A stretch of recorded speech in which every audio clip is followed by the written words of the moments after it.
여러분, 오늘 저는 시편 51편을 본문으로 죄 앞에서 아파해야 괴로워해야 정상입니다 라는 제목의 말씀을 나누려고 합니다. 여러분, 이런 장면을 한번 떠올려 보시기 바랍니다. 어떤 사람이 병원을 찾아왔는데요, 이 사람은 얼마 전에 아내를 두고 다른 여자를 만났습니다. 그리고 회사에서는 장부를 조작해서 공금을 갈취했습니다. 그리고 거짓말로 누군가를 뒷담화해서 그 사람에게 깊은 상처를 주었습니다. 그래서인지 요즘 이 사람의 마음이 참 불편합니다. 밤에 잠도 잘 안 오고 자꾸 마음이 무겁고 기분도 가라앉습니다. 그래서 정신병원에 상담을 받으러 온 겁니다. 내 마음이 불편하고 무거우니까 마음을 안정시키는 약 처방을 의사에게 요구하고 있습니다. 그런데 여러분, 지금 이 모습이 정상처럼 보이실까요? 비정상이죠. 비정상입니다. 그런데 오늘날 수많은 사람들이 사실 지금 이런 방식으로 자기의 문제를, 특별히 내 마음의 문제를 해결하려고 합니다. 그런데 여러분, 사실 이 사람에게 정말 필요한 말, 진짜로 필요한 말은 어떤 말이겠습니까?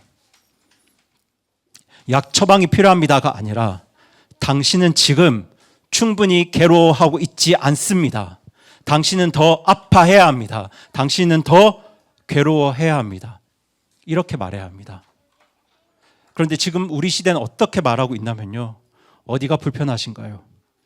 마음이 불편하시면 이 약을 드셔보세요. 아니면 마음을 다스리는 수련을 한번 해보세요. 아니면 여행을 가보세요. 아니면 좋은 친구를 한번 만나보세요. 그러면 불편한 마음이 사라질 겁니다. 우리는 지금 이런 시대를 살고 있습니다. 왜 오늘날 사람들이 이런 방식으로 살아가고 있을까요? 그것은 바로 지금 세상이 가지고 있는 아주 강력한 믿음 때문인데요. 그 믿음은 바로 모든 불편함은 나쁜 것이다. 모든 마음의 괴로움은 없애야 할 것이다. 이런 믿음 때문입니다. 우리는 하루 종일 이런 생각 속에서 살아갑니다. 조금이라도 불편하면, 조금이라도 마음이 무거우면 얼른 그 마음을, 그 감정을 없애버리려고 합니다.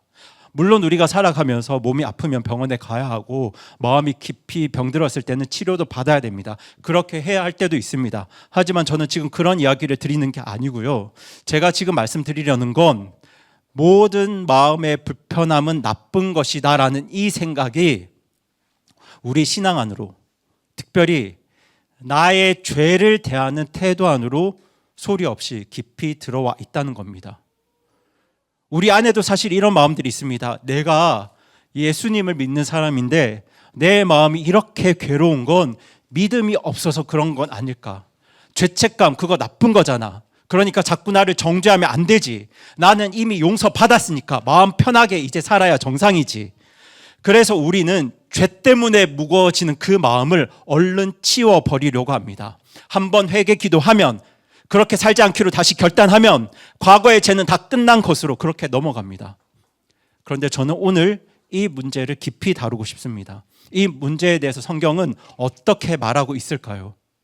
여러분, 성경은요, 죄 앞에서 마음이 깨어지는 거, 죄 때문에 아파하고 괴로워하는 거, 그 아픔 때문에 완전히 무너지는 거, 그것이 아주 정상적인 반응이라고 말합니다. 그게 정상이에요. 여러분, 회개가 무엇인가요? 회개는요, 잘못된 길로 가던 사람이 방향을 완전히 바꾸어서 반대편으로 돌아서는 겁니다. 반대길로 가는 겁니다. 그런데 그 방향을 바꾸는 일이 무엇 때문에 일어납니까? 죄에 대한 아픔 때문에 일어나는 거예요. 죄에 대한 괴로움 때문에 일어나는 겁니다. 죄에 대한 아픔과 고통이 우리 삶의 방향을 돌아서게 하는 겁니다. 여러분, 우리가 차를 타고 달리다가도 그 방향을 바꾸려면, 유턴을 하려면 먼저 속도를 늦추기 위해서 제동을 걸어야 하잖아요. 그렇게 잘못된 길로 가고 있는 우리의 삶에 제동을 걸고 우리를 멈춰 세우게 하는 것이 바로 나의 죄를 괴로워하는 마음입니다. 나의 죄에 대한 아픔, 나의 죄에 대한 괴로움, 하나님께서는 바로 그 아픔으로 우리를 멈춰 세우십니다. 내가 이 길로 계속 가면 너는 그 죄 때문에 더 고통스럽게 될 거야. 더 마음이 괴로울 거야 하시면서 죄에 대한 아픔과 깨어짐으로 우리 삶에 제동을 거시는 거예요.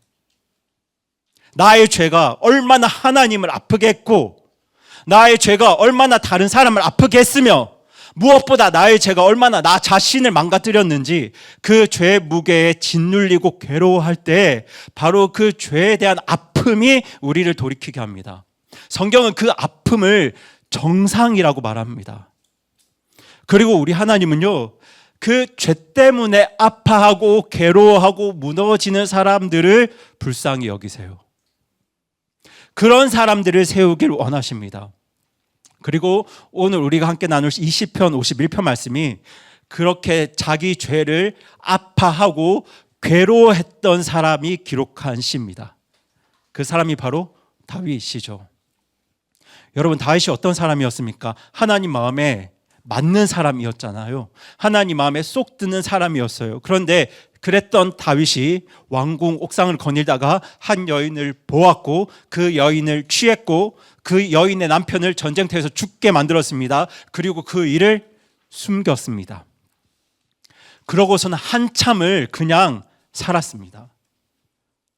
그런 어느 날 하나님께서는 대언자 나단을 통해서 다윗의 죄가 얼마나 끔찍한 죄인지 깨닫게 하시는데요. 이때 다윗이 무너집니다. 적당히 아파하고 적당히 회개한 게 아니라 완전히 무너집니다. 그 사건을 계기로 이 시편 51편이 쓰여졌는데요. 그러니까 이 시편 51편은요, 그 사건이 일어나고 한참 뒤에 쓰여진 시예요. 한참 뒤에 쓰여진 시라는 말은 다윗이 이 아픔을, 이 죄에 대한 괴로움을 하루아침에 털어낸 게 아니라는 겁니다. 그 상한 마음을 가지고, 그 무너진 마음을 가지고 한참을 아파하고 한참을 괴로워했습니다. 그렇게 무너지고 깨어지는 시간들을 지나서 다윗은 하나님 앞에서 이 시를 쓰게 됩니다. 그렇게 쓰여진 이 시편 말씀을 통해서 오늘은 성경이 말하는 죄에 대한 4가지 원리를 함께 나누려고 하는데요. 저희가 그 4가지 한번 함께 읽어보겠습니다. 1번부터 4번까지 시작. 죄는 우리를 더럽히고 흔적을 남깁니다. 죄는 거룩하신 하나님을 향한 반역입니다. 죄를 아파할 때 참된 예배가 회복됩니다. 우리 대신 상하신 분 예수 그리스도. 네, 이렇게 4가지를 나누려고 하는데요. 우리가 죄 앞에서 아파해야 하는 첫 번째 이유가 바로 죄는 우리에게 더러운 흔적을 남기기 때문입니다. 저희 오늘 본문 1절 2절 말씀 다시 한번 읽어보겠습니다. 시작. 오 하나님이여, 주의 인자하심에 따라 내게 긍휼을 베푸시고 주의 친절한 긍휼에 풍성하심에 따라 내 범법들을 지워주소서. 내 불법에서 나를 철저히 씻기시고 내 죄에서 나를 정결하게 하소서. 여러분, 여기서 지금 다윗이 사용하고 있는 동사들을 한번 살펴보세요. 지워주시고 씻기시고 정결하게 하소서. 3개의 단어를 연달아 쏟아놓고 있는데요.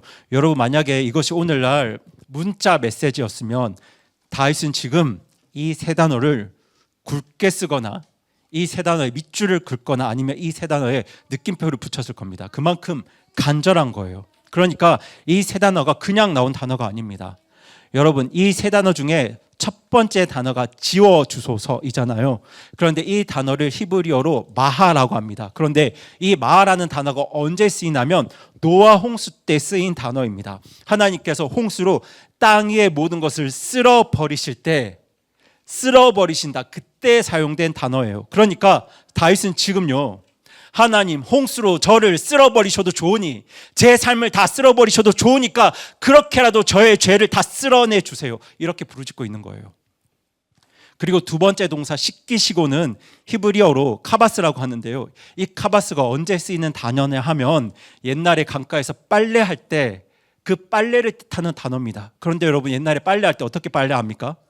방망이로 두드리고 물에 담갔다가 또 두드리고 빨래판에 박박 문지르고 그렇게 때가 빠질 때까지 두드리고 문지르잖아요.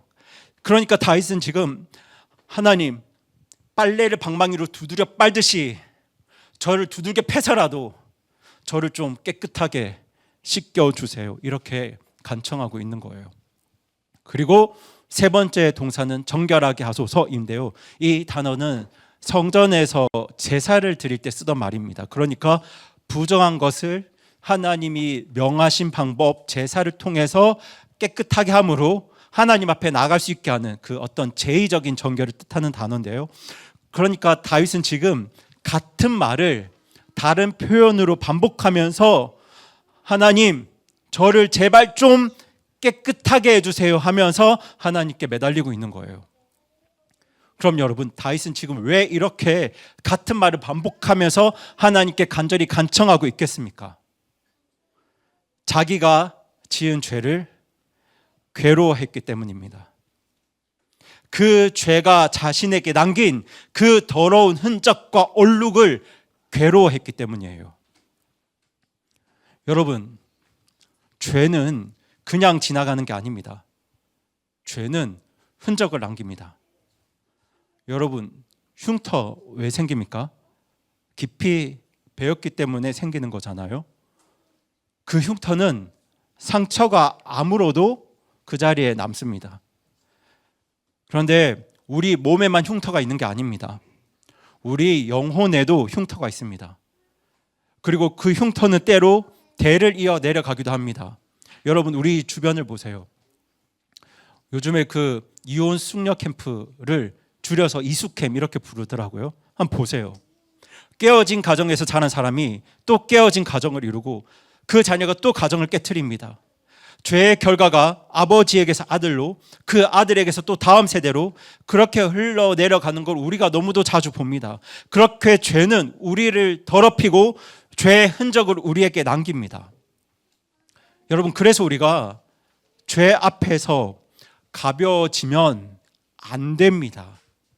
예수님이 내 죄를 다 지셨으니까, 과거의 죄도 현재의 죄도 미래의 죄도 다 값을 치르셨으니까, 그러니까 이제 죄는 별거 아니야, 이렇게 생각하시면 안 됩니다. 여러분, 죄의 값이 치러진 것과 죄가 흔적을 남기는 건 이건 다른 이야기예요. 우리가 회개하고 예수님을 믿을 때 우리 죄가 용서받는 건 분명합니다.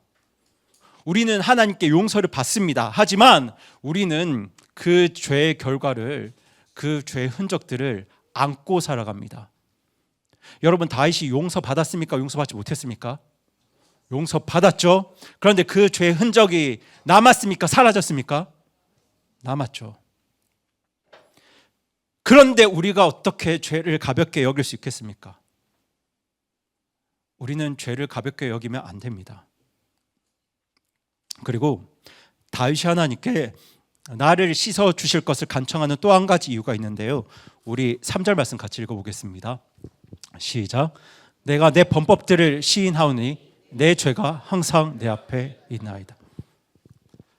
내 죄가 항상 내 앞에 있나이다. 이 말씀을 보세요. 여러분, 제가 다윗이 언제 이 시를 썼다고 말씀드렸죠? 기억하시죠? 밧세바 사건이 있고 한참 뒤입니다. 그렇게 한참의 시간이 지났는데도 다윗은 여전히 내 죄가 항상 내 앞에 있나이다, 이렇게 고백하고 있습니다. 여기서 제가 꼭 짚고 넘어가야 할 게 있는데요. 우리는 흔히 하나님께서 나의 죄를 용서하셨고 하나님께서 우리의 죄를 잊으셨다는 걸 강조합니다. 맞습니다. 틀린 이야기가 아니에요. 하나님은 저와 여러분의 죄를 예수님을 통해 용서하셨고 하나님은 우리의 죄를 잊으셨습니다. 맞아요. 그런데 여러분, 하나님이 나의 죄를 잊으시는 것과 내가 나의 죄를 잊는 건 그것도 다른 이야기입니다.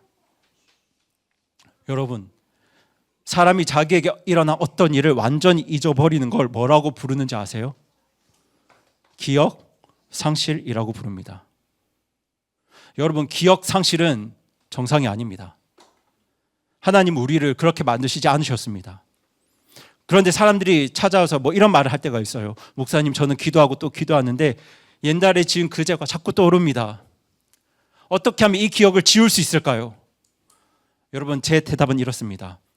죄가 남긴 나의 기억은 지워지지 않습니다. 그 죄가 크면 클수록 그 죄에 대한 기억은 절대로 지워지지 않습니다. 그래서 감옥에 갇힌 수감자들이 평생 잊지 못하는 게 있습니다. 뭘 잊지 못할까요? 내가 어떤 죄를 어떻게 지었는가. 나의 죄는 절대로 잊혀지지 않습니다. 여러분, 그렇게 죄에 대한 기억이 안 지워지는 게 정상입니다. 그게 정상이에요. 그런데요, 구원받은 우리에게는 그렇게 죄에 대한 기억이 지워지지 않는 게 오히려 은혜입니다, 여러분. 아세요? 왜 그러냐면요, 만약 우리가 나의 죄를 기억하지 못하면 우리는 하나님의 은혜를 간증할 수가 없습니다. 나는 원래 이렇게 죄가 많은 사람이었는데 하나님이 그런 나를 이렇게 구원해 주셨습니다. 여러분, 이런 간증이 가능한 건 우리가 나의 죄를 기억하기 때문입니다. 그리고 여러분, 만약 우리가 나의 죄를 기억하지 못하면 우리는 똑같은 죄를 너무도 쉽게 다시 지을 겁니다. 여러분, 우리가 불이 뜨겁다는 걸 기억하지 못하면 어떻게 될까요? 우리 손이 지금 다 되어 있을 거예요. 이와 마찬가지로 하나님은 우리에게 죄에 대한 기억을 허락하셔서 그 죄는 위험하다, 그 죄는 너의 인생을 망친다, 그러니까 다시는 그 길로 가지 말거라 하시면서 그 죄에 대한 기억들로 우리 삶을 붙드시는 거예요. 그리고 여러분, 만약 우리가 나의 죄를 기억하지 못하면요, 우리는 하나님이 나에게 이루신, 성령님이 내게 이루신 그 놀라운 변화를 기뻐할 수가 없습니다.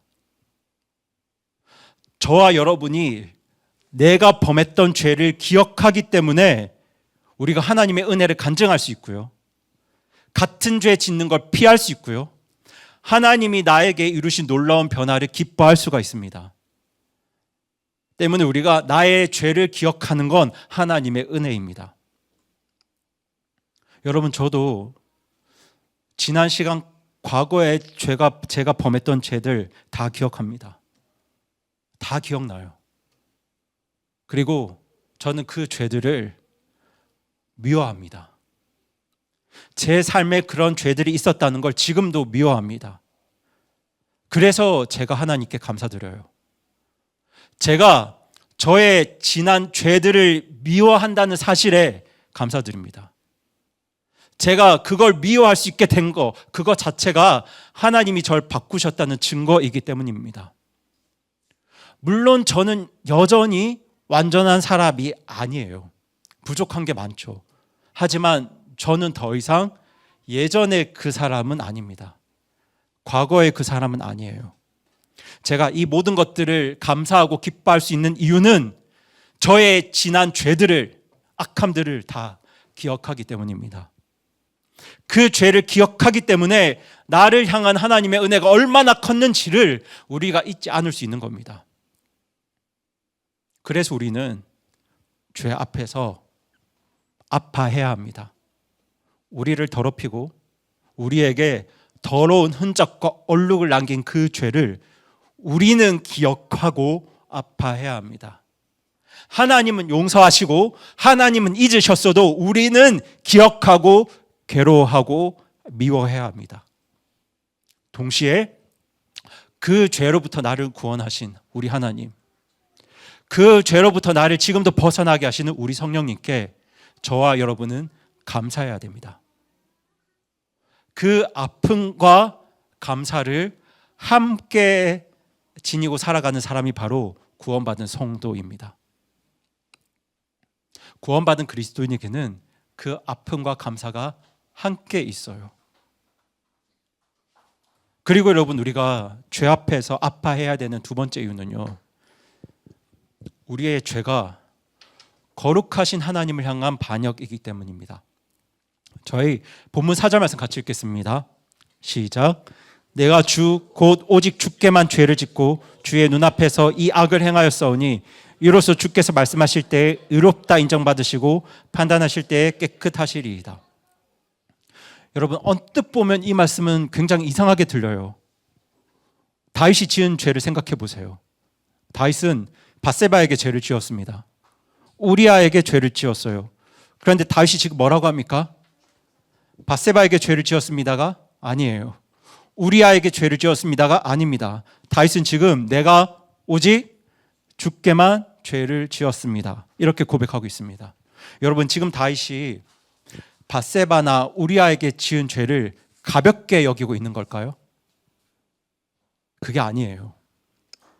지금 다윗은 내가 지은 죄의 가장 깊은 뿌리를 고백하고 있는 겁니다. 여러분, 밧세바가 누구냐면요, 하나님이 지으신 사람입니다. 하나님의 백성이에요. 하나님의 딸입니다. 여러분, 우리아는 누구입니까? 지극히 높으신 하나님의 종입니다.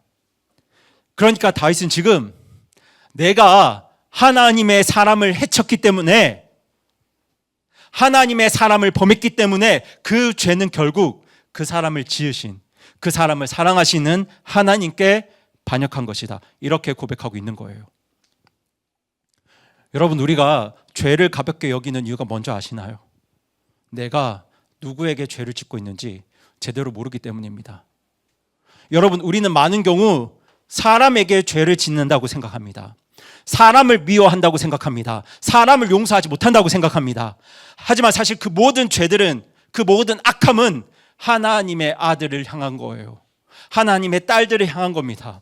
하나님이 온 천하보다 소중히 여기시는 하나님의 피조물, 하나님의 아들, 하나님의 딸들, 하나님의 백성들에게 죄를 범하고 있는 겁니다. 그래서 그 죄들은 사실 사람에게 짓는 죄가 아니라 그 사람을 자기 목숨처럼 사랑하시는 하나님께 짓고 있는 죄입니다.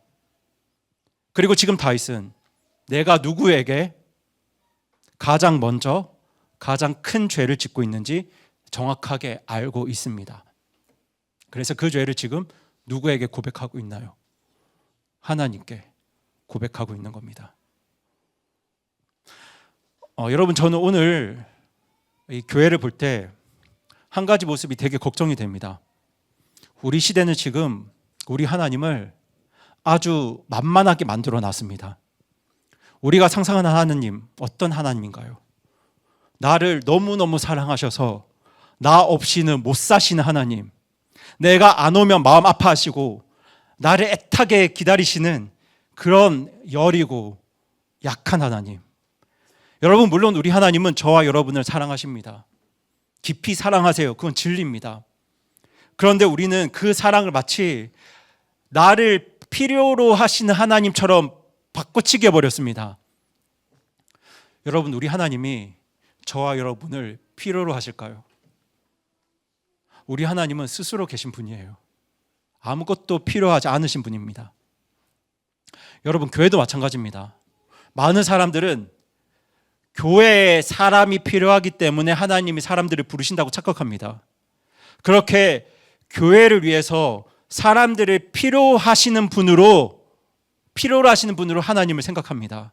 그래서 마치 교회에 어떤 일들을 열심히 하면 내가 하나님의 필요에 응답한 것처럼 그렇게들 착각합니다. 하지만 여러분, 교회에 사람이 필요하기 때문에 하나님이 사람들을 부르시는 게 아닙니다. 우리에게 예수님이라는 왕이 필요하기 때문에, 나에게 예수님이 필요하기 때문에 예수님을 나의 왕으로 모신 사람들이 교회로 모이는 거예요.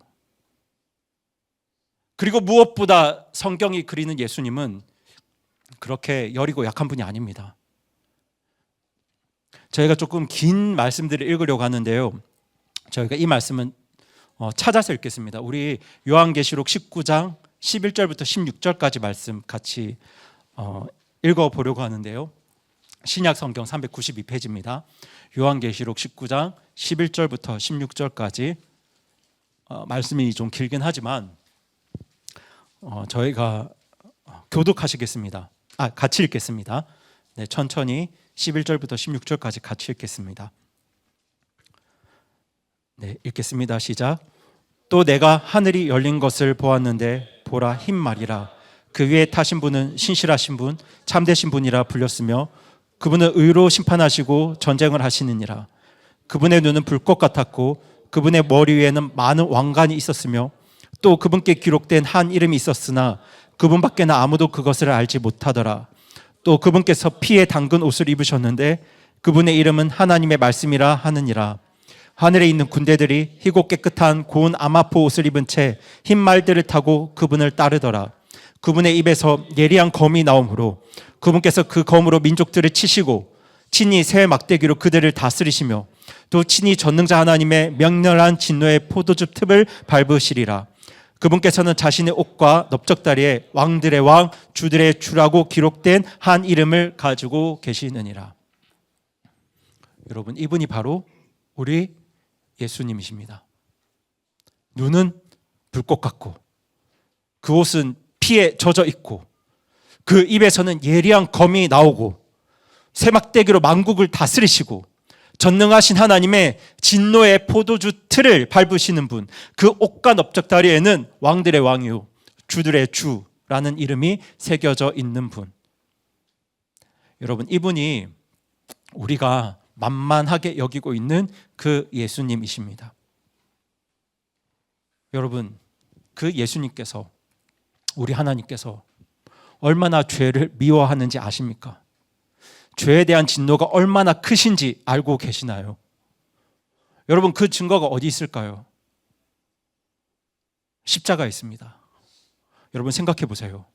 그 거룩하신 하나님께서 그 죄를 얼마나 미워하셨으면, 얼마나 진노하셨으면 그 죄의 값으로 자기 아들을 십자가에서 꺾으셨겠습니까? 흠도 없고 티도 없으신 하나님의 독생자, 죄 없으신 하나님의 어린 양이 조롱당하시고 수치당하시고 가장 끔찍한 고통을 당하시고 그렇게 피 흘리시고 십자가에서 죽으셨잖아요. 그 하나님의 유일한 아들이 십자가에서 죽으셔야 할 만큼 무거운 게 바로 죄의 무게입니다. 여러분, 그 십자가를 볼 때 어떻게 우리가 죄를 가볍게 여길 수 있겠습니까? 하나님이 자기 아들을 꺾으시고 그 아들을 죽이시면서까지 미워하셨던, 진노하셨던 그 죄를 어떻게 우리가 그거 별거 아니야 하면서 그 죄를 가볍게 넘길 수 있겠습니까? 하나님께 반역한 저와 여러분을 살리시려고 예수님을 십자가에서 죽이신 그 하나님의 사랑과 은혜를 알 때 우리가 할 수 있는 죄에 대한 반응이 죄를 아파하면서 괴로워하는 것 말고 또 뭐가 있겠습니까? 그러니까 여러분, 구원을 받았어도 죄를 지으면 그 죄를 아파하고 괴로워하는 게 그게 정상인 겁니다. 그런데 여러분, 여기서 끝이 아니에요. 우리가 죄 앞에서 아파야 되는 세 번째 이유는요, 죄를 아파하고 괴로워하는 사람만이 참된 예배를 드릴 수 있기 때문입니다. 이게 오늘 설교에서 가장 중요한 부분인데요, 저희 오늘 보면 7절 8절 말씀 같이 한번 읽어보겠습니다. 시작. 우슬초로 나를 정결하게 하소서. 내가 깨끗하게 되리이다. 나를 씻기소서. 내가 눈보다 더 희게 되리이다. 내가 기쁨과 즐거움의 소리를 듣게 하사 주께서 꺾으신 뼈들이 기뻐하게 하소서. 여러분, 지금 다윗은 내가 기쁨과 즐거움의 소리를 듣게 하사, 그렇게 기쁨과 즐거움을 회복시켜 달라고 간절히 기도하고 있습니다. 그러니까 지금 다윗에게는 뭐가 없다는 거죠? 기쁨이, 즐거움이 없다는 거예요. 여러분, 지난주 말씀 기억하시죠? 하나님의 괴가 들어왔던 그날, 그렇게 큰 기쁨으로 찬양했던 다윗의 입에서 지금 기쁨의 찬양이 나오지 않습니다. 즐거움이 없습니다. 그래서 다윗은 지금 간절히 부르짖고 있습니다. 나에게 하나님을 향한 기쁨과 즐거움을 회복시켜 주세요. 내 입술을 열어주세요. 내가 다시 기쁨으로 주님을 찬양하길 원합니다. 이렇게 간구하고 있는 거예요. 근데 뭐가 다윗의 기쁨을 막았을까요? 죄가 막았습니다. 이처럼 죄는 우리의 찬양과 예배를 방해합니다. 죄를 품은 채로는 기쁨의 찬양이 나올 수 없습니다. 죄를 품은 채로는 참된 예배를 드릴 수가 없습니다. 그런데 제가 지난주에도 말씀드렸지만 우리는 언젠가부터 예배를 이렇게 평가합니다. 오늘은 은혜 받았어. 아니, 오늘은 은혜가 안 되더라. 그런데 그 은혜 받았다는 말 가만히 들여다보면요, 많은 경우에 내 감정이 움직였다, 내 마음이 뭉클했다, 이런 말일 때가 많습니다. 그렇게 우리는 어느새 예배의 자리에 앉아서 내가 무엇을 얻을 수 있는가, 이것만 생각하고 있습니다. 내가 좋아하는 찬양, 내가 은혜 받는 스타일, 내 마음을 채워주는 설교, 그렇게 내 것을 기준으로 예배를 고르고 예배를 평가합니다. 그런데 여러분, 이런 예배는 어디에 초점이 있습니까?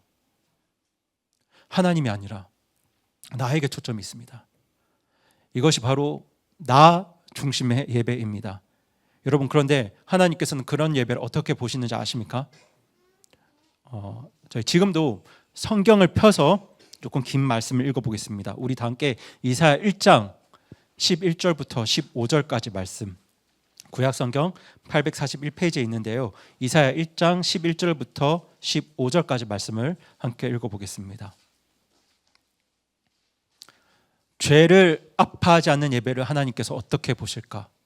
나 중심의 예배를 하나님께서 어떻게 여기시고 계실까?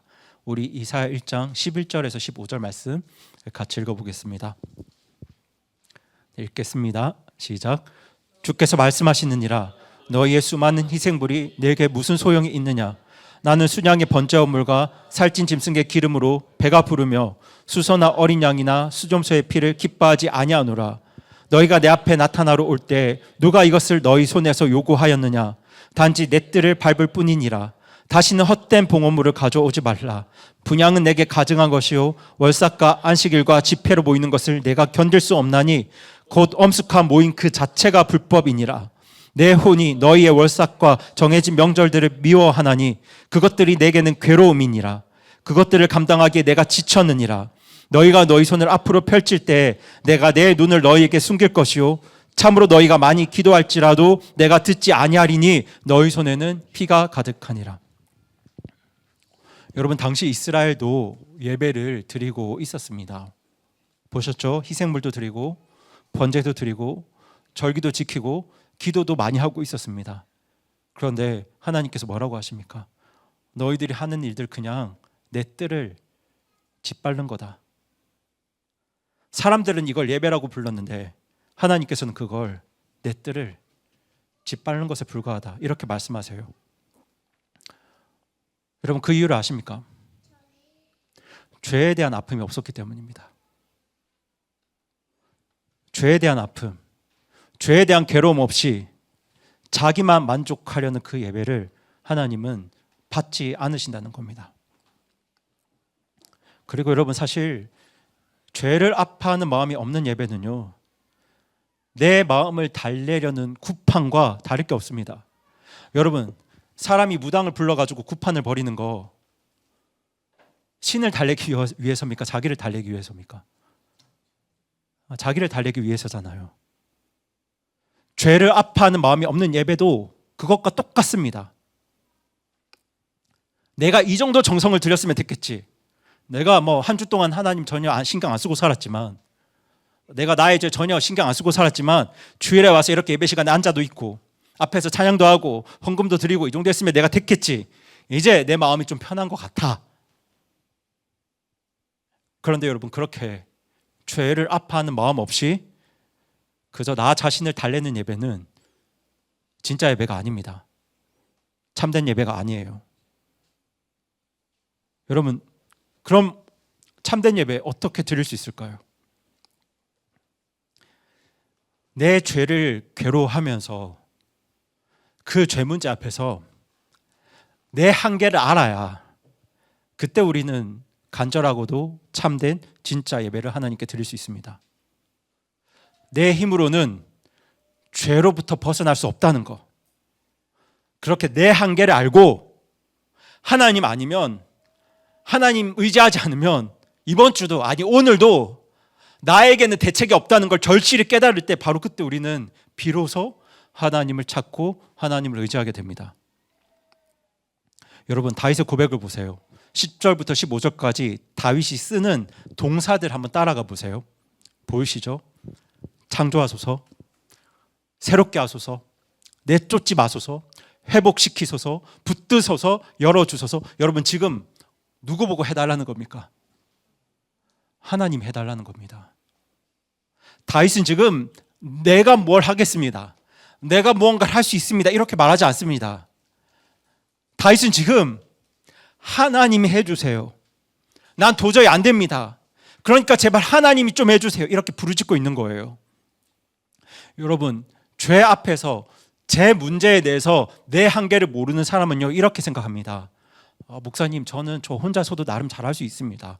목사님, 지금 하나님과의 관계 괜찮은 편이에요. 제가 한 주 동안 열심히 기도했거든요. 제가 다시 회개했고 다시 재헌신했거든요. 제가 요즘 큐티 잘하고 있거든요. 제가 지금 잘하고 있거든요. 여러분, 다윗은 그렇게 말하지 않습니다. 다윗은 제가라고 말하지 않습니다. 내가라고 말하지 않습니다. 다윗은 지금 저는 할 수 없습니다 라고 고백하고 있어요. 골리앗을 물리쳤지만 골리앗을 물리치는 승리를 했던 저도 이 죄 문제 앞에서 저는 승리할 수 없습니다. 내가 얼마나 연약한 사람인지 제가 이미 보았습니다. 제가 할 수 있는 거라고는 죄의 유혹 앞에서 무너지는 것뿐입니다. 실패하는 것뿐입니다. 저는 이길 수 있는 사람이 아닙니다. 저는 성공할 수 있는 사람이 아닙니다. 저는 실패할 수밖에 없는 사람입니다. 여러분, 이게 다윗의 고백이에요. 그런데 다윗의 고백이 여기서 멈추지 않죠. 지금 이 동사들이 다 누구를 향하고 있습니까? 하나님을 향하고 있죠. 주님, 저는 못하지만 주님께서는 하실 수 있잖아요. 그러니까 주님께서 씻어주세요. 주님께서 정결하게 해주세요. 주님께서 새로운 마음을 창조해 주세요. 주님께서 회복시켜 주세요. 주님께서 저를 붙들어 주세요. 주님께서 저를 오늘도 도와주셔야 됩니다. 그렇게 고백하면서 매 순간 매일 하나님께 나오고 있는 겁니다. 여러분, 이것이 바로 나의 죄를 아파하는 사람이 드리는 참된 예배입니다. 여러분, 저와 여러분은 죄를 이길 수 없습니다. 그런데 주님은 죄를 이기실 수 있습니다. 우리는 죄 앞에서 너무나 쉽게 무너집니다. 하지만 우리 하나님은 결코 무너지지 않으십니다. 여러분, 이 진리를 아는 사람은요, 예배가 가장 중요해집니다. 인생에서 예배가 제일 중요해져요. 왜냐하면 나를 의지할 수 없으니까. 나에겐 한계가 있으니까. 결코 무너지지 않으시는 나의 하나님을 더 붙들고 의지하게 되는 거예요. 여러분, 그 삶이 바로 예배의 삶입니다. 그렇게 저의 힘으로는 죄에서 벗어날 수 없습니다. 그래서 오늘도 주님을 의지합니다. 오늘도 주님께 순종합니다. 오늘도 성령님 의지합니다. 이 고백이 나오는 자리가 바로 참된 예배의 자리입니다. 내가 나를 의지할 수 없기 때문에 우리가 매주일 이렇게 하나님 앞에 나와서 하나님 말씀 붙들고 하나님 의지하는 마음으로 예배를 드리고 말씀을 듣고 있는 거예요. 그리고 여러분, 오늘 본문 17절 말씀을 한번 보시겠습니다. 같이 읽어보겠습니다. 시작. 하나님께서 구하시는 희생물은 상한 영이라. 오 하나님이여, 상하고 통회하는 마음을 주께서 멸시하지 아니하시리이다. 지금 하나님께서 멸시하지 않는 희생물이 뭐라고 하시나요? 상하고 통회하는 마음. 여러분, 여기서 상하다라는 말은요, 영어로 broken이라고 하는데요, 우리말로 깨어졌다는 뜻입니다. 항아리가 깨어진 것처럼. 그런데 이게 어떤 마음인가? 반대 마음을 아시면 됩니다.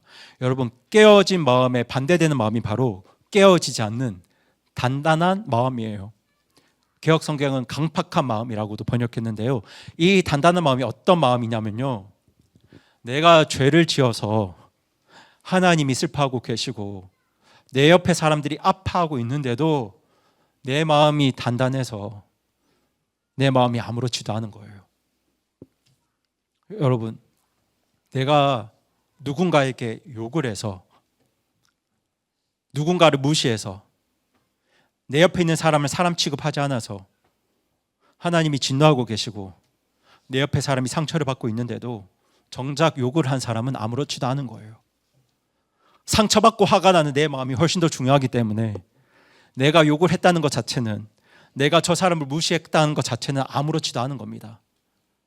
그런 마음이 바로 단단한 마음입니다. 이 단단한 마음의 반대 마음이 바로 깨어진 마음이에요. 나의 죄 때문에 슬퍼하시는 하나님의 마음, 내가 한 욕 때문에 상처받은 저 사람의 고통, 내가 무시해서 힘들어하는 그 사람의 상처, 그들의 고통과 아픔과 상처가 내 마음을 비집고 들어올 수 있을 때 그런 마음을 어떤 마음이라고 하나요? 깨어진 마음이라고 합니다. 이렇게 깨어진 마음을 가진 사람이 자기 죄를 통회합니다. 나의 죄 때문에 아파합니다. 저 사람의 죄 때문에 슬퍼하고 아파하는 게 아니고요. 나의 죄 때문에 아파합니다. 그렇게 자기 죄를 아파하고 괴로워하는 마음이 바로 상하고 통회하는 마음이에요. 그리고 우리 하나님은 지금도 그 상하고 통회하는 마음들을 찾고 계십니다. 자기 죄를 아파하면서 괴로워하는 그 사람을 지금도 찾고 계세요. 왜냐하면 나의 죄를 아파하고 괴로워하는 마음이 죄가 없는 하나님 나라와 그분의 의를 간절히 구하는 마음이기 때문입니다. 여러분, 내 죄를 아파해야 하나님 나라를 구할 수 있어요. 내 죄를 아파하고 괴로워하는 사람만이 오직 하나님을 의지할 수 있습니다. 그렇게 나의 죄가 괴로워서 그 죄로부터 벗어나고 싶어서 오직 하나님만을 의지하는 자들이 드리는 경배가 바로 참된 예배입니다. 그런데 여러분, 여기서 우리 하나님이 상하고 통회하는 마음을 멸시하지 않으시는 진짜 이유가 있습니다. 찾고 계신다고 말씀드렸잖아요. 그들을 찾고 계시고 멸시하지 않으시는 진짜 이유가 있는데요. 여러분, 사실 내가 나의 죄를 괴로워하는 게, 아파하는 게 그게 뭐 자격이 되겠습니까? 그게 무슨 훈장이 되겠습니까? 여러분, 내가 잘못해서 내가 더 많이 울면 용서를 받아야 합니까? 내가 잘못해서 내가 아파하면 그걸로 뭐 내가 아파하는 게 공로가 될 수 있습니까? 그게 칭찬거리가 될 수 있나요? 아니죠. 여러분, 상한 마음 자체가 자격이 되는 게 아닙니다. 그런데 왜 우리 하나님은 우리의 상한 마음을 멸시하지 않으실까요? 누구 때문일까요? 예수님 때문입니다. 저와 여러분을 대신해서 십자가 위에서 완전히 깨어지신, 완전히 상하신 우리 예수님 때문에 하나님께서 그 마음을 귀하게 받으시는 거예요. 여러분, 우리 예수님 십자가 위에서 완전히 깨어지셨습니다. 나의 하나님, 나의 하나님, 어찌하여 나를 버리셨나이까? 그렇게 간절히 부르짖을 만큼 우리 예수님은 십자가 위에서 완전히 버림받고 완전히 깨어지셨습니다. 창세 전부터 하나님 아버지와 완전한 사랑 안에 계셨던 분이 그 사랑에서 완전히 끊어지는 가장 깊은 아픔을 당하셨고 가장 참혹한 버림을 받으셨잖아요. 그렇게 죄 없으신 하나님의 아들이 십자가 위에서 완전히 깨어지고 완전히 꺾이셨습니다. 여러분, 이 예수님 때문에 죄를 아파하는 우리의 마음이 멸시받지 않는 겁니다. 우리 대신 깨어지신 상하신 이 예수님 때문에 우리의 상한 마음이 하나님이 받으시는 진짜 예배가 되는 거예요. 그러니까 잘 들어주세요. 우리 하나님은요, 제가 지은 죄가 너무 괴로워요 하는 우리의 고백 자체를 칭찬하시는 게 아닙니다. 너가 지은 죄를 그렇게 괴로워하다니 진짜 기특하구나. 그 마음이 정말 기특하고 대견하니까 내가 너의 죄를 용서해 주겠다. 이거 아니에요, 여러분. 이게 아닙니다. 그래, 네가 지은 죄가 정말 괴롭지, 정말 고통스럽지. 그래서 내 유일한 아들이 그 비참한 죄의 벌을 십자가에서 대신 받았단다. 그래서 내 아들 때문에 나는 너의 그 괴로운 마음을 멸시하지 않는 거야. 그저 죄를 괴로워하는 내가 회복되기를, 그 죄로부터 벗어나기를 간절히 원한단다. 이렇게 말씀하시는 거예요. 그러니까 우리가 나의 죄를 아파하고 괴로워해야 내가 얼마나 큰 은혜를 받았는지, 내가 얼마나 큰 용서를 받았는지 제대로 알 수 있게 됩니다. 하지만 여러분, 우리가 나의 죄를 괴로워하지 않으면요, 우리는 결코 예수님이 베푸신 은혜의 크기를 제대로 알 수가 없습니다. 내가 얼마나 완전히 무너졌는지를 알아야, 얼마나 깊이 무너졌는지를 알아야 예수님이 나를 건지시려고 얼마나 깊은 곳까지 내려오셨는지를 우리가 알 수 있기 때문입니다. 여러분, 제가 서론에서 말씀드렸던 그 사람 기억하시죠? 마음이 불편해서 그 불편함을 없애려고 의사를 찾았던 그 사람 기억하시죠? 여러분, 그 사람에게 진짜 필요한 게 뭐겠습니까? 마음의 불편함을 없애는 약이 아닙니다. 그 사람에게 진짜 필요한 건요, 자기 죄 앞에서 제대로 아파하는 거, 자기 죄 앞에서 제대로 무너지는 겁니다. 그런데 우리 시대는 이렇게 말하죠. 괜찮아, 다 잘 될 거야. 너무 자책하지 마. 죄책감 같은 거 나쁜 거야. 그런데 여러분, 성경은 죄 앞에서 아파하는 게 뭐라고요? 정상이라고 말합니다. 아니, 죄를 아파하는 그것이야말로 죄에 대한 유일하고도 합당한 반응이라고 합니다. 그런데 여러분, 그 죄에 대한 아픔이 우리를 은혜의 자리로 인도해요. 우리가 죄를 아파하고 괴로워할 때 우리 안에 계신 성령님께서는요, 그 무너진 사람들을, 그 죄를 괴로워하는 사람들을 예수님의 형상으로 다시 세우십니다. 여러분은 지금 내가 지은 죄 앞에서 아파하고 계신가요? 아니면 그 죄가 너무 익숙해져서 그 마음이 무뎌져 계십니까? 여러분, 죄를 아파하는 게 당연한 겁니다. 이 정상입니다. 그리고 죄를 아파하는 사람만이 하나님을 온전히 의지할 수 있습니다. 그래서 저는 사실 매일 기도하는 게 이런 걸 기도합니다. 내가 얼마나 큰 죄인이었는지를 결코 잊지 않게 하시기를.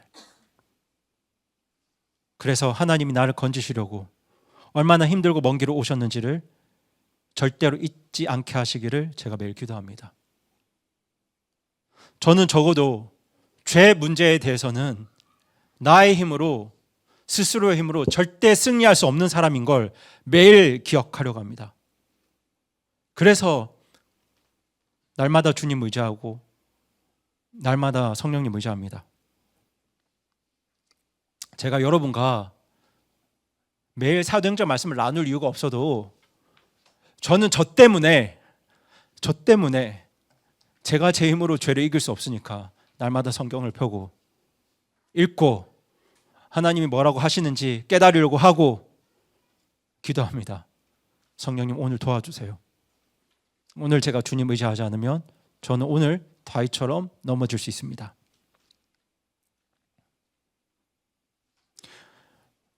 여러분이 만약 매일 하나님을 의지하지 않으신다면 그것은 어쩌면 여러분의 한계를 잘 몰라서 그렇다고 생각합니다.